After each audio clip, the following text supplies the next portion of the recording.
읽었던 본문 18절부터 19절 말씀이 제가 표준 세번역을 한번 읽어보겠습니다. 이 말씀이 한 번에 눈에 쏙 들어오는 것 같지 않아서 18절과 19절 말씀을 제가 표준 세번역으로 읽어보겠습니다. 할례를 받은 몸으로 부르심을 받은 사람은 굳이 그 할례 받은 흔적을 지우려고 하지 마십시오. 할례를 받지 않은 처지에서 부르심을 받은 사람은 굳이 할례를 받으려고 하지 마십시오. 할례를 받은 것이나 안 받은 것이나 그것은 문제가 아니고 하나님의 계명을 지키는 것이 중요합니다. 이런 뜻이 18절과 19절 말씀입니다. 아마도 할례를 받는 것 때문에 고린도 교회 안에서 문제가 있었던 것 같습니다. 어제도 말씀드렸지만 고린도 교회 안에는 유대인들이 있었습니다. 로마에서 쫓겨온 유대인들이 고린도 지역에 많이 살고 있었고 그 유대인들 중에 얼마가 고린도 교회 성도로 있었던 것이죠. 그런 자연스럽게 고린도 교회 안에는 유대인들도 그리고 고린도 지역 토박이인 헬라인들도 함께 섞여서 살고 있었습니다. 그렇게 함께 신앙생활하고 있었는데 그러다 보니 이런 상황에서 고린도 교회 성도 중 일부 사람들, 아마도 유대인들이겠죠. 그들은 할례를 받았던 모양입니다. 자기 유대인의 전통을 따라 할례를 받았던 거죠. 그런데 고린도에 살던 토박이 헬라인들은 할례를 받지 않았을 것이고 그리고 할례를 받아야 될 필요성도 굳이 느끼지 못하고 있었습니다. 우리 교회만 해도 예를 들면 이렇게 할 수 있겠죠. 우리 교회만 해도 이 세곡동의 이 지역에서만 오래 사셨던 토박이 우리 성도님들이 계시는가 하면 반면에 다른 곳에 계시다가 이쪽으로 이사 오시면서 또 우리 강남제일교회를 출석하신 성도님들도 계시겠죠. 그렇게 여러 성도님들이 고린도 교회에 섞여 있었습니다. 그런 사람들이 함께 모여서 신앙생활을 하다 보니까 문화의 차이, 또 신앙생활을 해왔던 또 습관의 신앙생활의 모양이 다르다 보니 그런 차이들로 인해서 고린도 교회 안에 갈등이 생겼던 거죠. 그럴 수 있지 않습니까? 그럴 수 있습니다. 여담인데요. 예전에 한 10년 전쯤인가 한 목사님이 미국에서 한인교회를 목회하시는 목사님이 그런 이야기를 하시는 것을 들었습니다. 미국 한인교회 이 담임 목사님의 고충이 있는데, 한국에서는 교회 하면 우리가 생각하는 일반적인 교회의 모습을 생각하게 되는데, 미국 한인교회는 일반적인 교회가 아닌 약간 지역사회의 어떤 커뮤니티, 모임과 같은 성격도 갖고 있다고 합니다. 예를 들면 미국에 이민 온 분들이 정착을 하면서 지역사회에 대한 정보도 얻어야 되고 사람들과 좀 친해지기도 해야 되고, 그러기 위해서 어떤 모임을 나가야 되는데, 그러기에 가장 적합한 곳이 교회라는 곳이라는 거죠.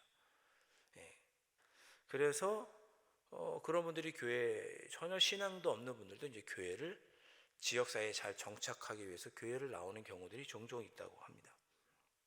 그래서 한인교회는 우리가 생각하는 이런 교회의 성격뿐만 아니라 어떤 지역의 어떤 그런 모임과 같은 성격도 있고, 그래서 목회자에 대한 생각도 그저 이런 공동체 한 명 정도, 그런 구성원의 한 명 정도로만 생각하는 것 같다는 거죠. 이 목사님이 말씀하시면서 한 자기의 경험담을 말씀하시는데, 예전에 그런 일이 있었답니다. 성도님이 전화를 하셨대요. 그래서 네네 안녕하세요 누구 집사님 어쩐 일이세요? 그랬더니, 목사님 제가 지금 공항에 누구 지금 급히 마중 나가게 되었는데요, 저희 집에 콩나물 1달러치만 좀 사다 주세요. 목사님께 그렇게 부탁을 하더라는 거예요. 심부름을 시킨 거죠. 자기 지금 바빠서 공항에 누구 데리러 가야 되니까 목사님이 좀 콩나물을 1달러치만 좀 사다 달라고 그렇게 부탁을 하더랍니다. 그럴 수 있겠죠. 도와달라고 하고도 급하니까 콩나물 1달러 사는 게 얼마나 급해요. 얼마나 중요해요. 부탁할 수 있겠죠. 한국에서는 이제 그러지 않으셨던 거예요. 한국에서 목회할 때는 누가 저한테 목사님 콩나물 1달러치만 사다 주시겠어요? 그러시겠어요? 집에서 쉬고 계시는데. 교회 일 때문에 어쩔 수 없이 나가서 장을 보는 중에 그런 부탁을 할 수 있겠지만, 자기 개인적인 일이 바쁘다고 교회 일도 아니고 그렇게 부탁하실 분은 없겠죠. 그런 일을 겪으면서 한국적인 목회의 토양과 한인교회 목회 토양이 다르구나, 그런 생각을 하셨다 그러시더라고요. 이것이 처음에는 목회하기 참 적응하기 어려웠다, 힘들었다, 그런 이야기를 하시는 것을 들은 적이 있습니다. 그렇게 사람들은 살아온 환경과 생각이 다르니 교회 안에서 갈등이 있을 수 있습니다. 유대인들, 고린도 교회 안에서도 그랬던 거예요. 나는 유대인으로서 하나님께 선택받은 백성으로서 하나님께 선택받았다는 증표로 할례를 받도록 그렇게 하나님이 하셨는데, 근데 이방인들은 왜 이 할례를 받지 않느냐는 거죠. 너희들도 할례를 받아야 된다는 거예요. 유대인들로서 자기의 특권의식이 있는 거예요. 나는 하나님께 구원받은 선택받은 특별한 사람으로 할례 받았으니 너희 고린도 교회 교인들, 이방인들도 할례를 받아라, 강요하는 거죠. 근데 이방인들, 헬라인들은 그게 불편한 거예요. 그래서 교회 안에 갈등이 생겼습니다. 어찌 보면 사소한 이런 문제가 고린도 교회를 힘들게 한 거죠. 별것도 아닌데. 갈등은 이렇게 작은 것부터 시작이 됩니다. 부부 사이도 사소한 것으로부터 갈등이 시작이 되죠. 치약을 앞에서부터 짜느냐 뒤에서부터 짜느냐, 수건을 널어놓느냐 구겨놓느냐, 갈등은 이렇게 작은 것부터 시작이 됩니다. 교회도 마찬가지입니다. 신천지 문제, 세계 평화의 문제로 다투지 않죠. 내가 전화했는데 왜 안 받았어? 문자에도 답이 없어. 인사를 했는데 인사도 안 받아. 실수를 어떻게 안 보였겠죠. 못 보셨겠죠. 왜 나만 빼놓고 연락을 안 해? 실수로 빠뜨렸겠죠. 일부러 그러셨겠어요? 일부러 그랬으면 나쁜 것이고, 실제로 그런 의도가 없음에도 불구하고 사소한 것들로 인해서 우리의 마음이 상처를 받고 교회 안에도 문제가 생기게 됩니다. 그래서 이런 사소한 문제로 고린도 교회가 다투게 된 거예요. 그래서 사도 바울이 18절과 19절에 말한 거죠. 할례를 받은 몸으로 부르심을 받은 사람, 유대인이겠죠. 굳이 할례를 받은 흔적을 지울 필요도 없고, 할례를 받지 않은 상태에서 구원받은 사람도 굳이 할례 받을 필요가 없다. 그냥 있는 그대로 신앙생활하면 되고, 할례를 받은 것이나 안 받은 것은 그렇게 중요한 문제가 아니다. 중요한 것은 하나님의 계명, 하나님의 뜻을 지키는 것이 중요한 것입니다. 그렇게 말하면서 20절에 각 사람은 부르심을 받은 그 부르심 그대로 지내십시오. 본인이 살아온 삶의 생각과 이런 것들을 너무 다른 사람에게 강요하지 말고 있는 그대로의 모습으로 신앙생활 하십시오. 얼마나 고상한 해결책입니까? 2000년 전에 교회 안에 이렇게 아주 고상한 해결책을 사도 바울이 제시해 줍니다. 사도 바울은 고린도 교회 성도들이 이러한 삶의 모습으로 자신의 삶도 살아가기를 바랬습니다. 교회 안에서만 그런 것이 아니라 일상생활을 살 때도 이런 태도로 사는 것이 참 하나님께 영광을 드리는 좋은 방법이겠다, 그렇게 생각을 했습니다. 그래서 21절 말씀에 종과 노예를 예로 들지요. 21절 말씀에 당신은 노예로 있을 때 부르심을 받았습니까? 표준세 번역으로 하면 그런 것에 마음 쓰지 마십시오. 그러나 자유로운 몸이 될 수 있는 기회가 있으면 어떻게 해서든지 그것을 이용하십시오, 이렇게 말합니다. 당신이 지금 종으로, 노예로 있는 중에 예수님을 믿고 하나님의 자녀가 되었습니까? 그러면 노예로 있는 동안, 종으로 있는 동안 당신의 상황에서 하나님의 뜻을 이루기 위해서 최선을 다하십시오, 그런 뜻입니다. 그런데 있는 자리에서 자신의 상황에 맞게 하나님의 뜻을 따라 살려고 최선을 다해서 사십시오. 그러다가 혹 노예의 신분을 벗어나서 자유로운 몸이 될 수 있는 기회가 생긴다면 또 자유인이 되십시오. 자유인이 되어서, 노예에서 자유인이 되어서 그때 또 최선을 다해서 하나님의 뜻을 이루며 살면 됩니다, 그런 뜻입니다. 노예이기 때문에 자유자의 시선을 의식해서 하나님의 뜻으로 살지 못하거나, 자유인이니 너는 노예이기 때문에 하나님의 뜻대로 살지 못하는구나, 먼저 자유인이 되어라, 이렇게 서로 말하거나 하지 말라는 거죠. 있는 상황에서 다른 시선들을 의식하지 말고 그 자리에서 하나님의 뜻을 이루기 위해 최선을 다해 살라고 권면하고 있는 거죠. 나중에 이게 은사의 문제로도 연결이 됩니다. 교회에서 은사를 따라 누구는 목사로, 누구는 장로로, 누구는 집사로, 권사로, 어떤 모습으로 어떤 직분에 있든지 여러분이 있는 자리에서 주님의 뜻을 이루기 위해 최선을 다하면 된다는 것입니다. 주방에서 봉사하든지, 교사로 봉사하든지, 주차장에서 봉사하든지 하나님의 뜻을 행하면서 그것을 위해서 최선을 다해, 있는 자리에서 최선을 다해 섬기면 된다, 그런 의미입니다.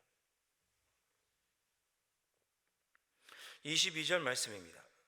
오늘 본문에 보면 22절 말씀에 주 안에서 부르심을 받은 자는 종이라도 주께 속한 자유인이요, 또 그와 같이 자유인으로 있을 때 부르심을 받은 자는 그리스도의 종이니라.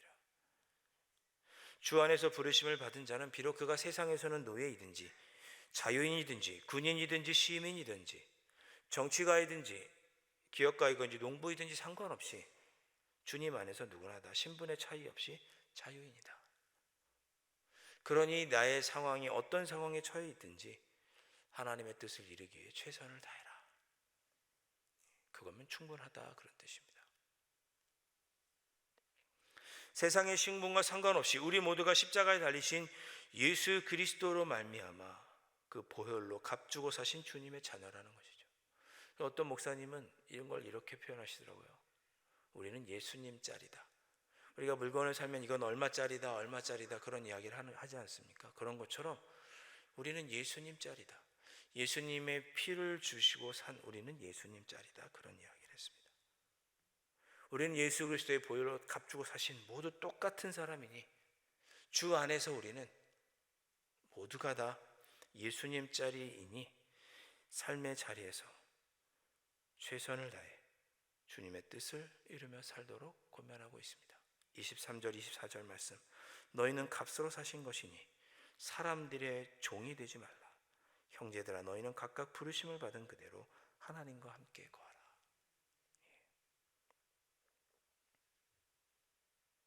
2024년 우리의 신분이 어떠하든, 우리의 직분이 어떠하든, 우리의 봉사의 자리가 무엇이 되었든 하나님의 뜻을 이루기 위해 서로를 존중하고 이해하고 배려하면서 최선을 다해 기쁨으로 신앙생활 하시는 여러분들 되실 수 있기를 주님의 이름으로 축원드립니다. 노동은 기도다, 이런 표현 들어보셨습니까?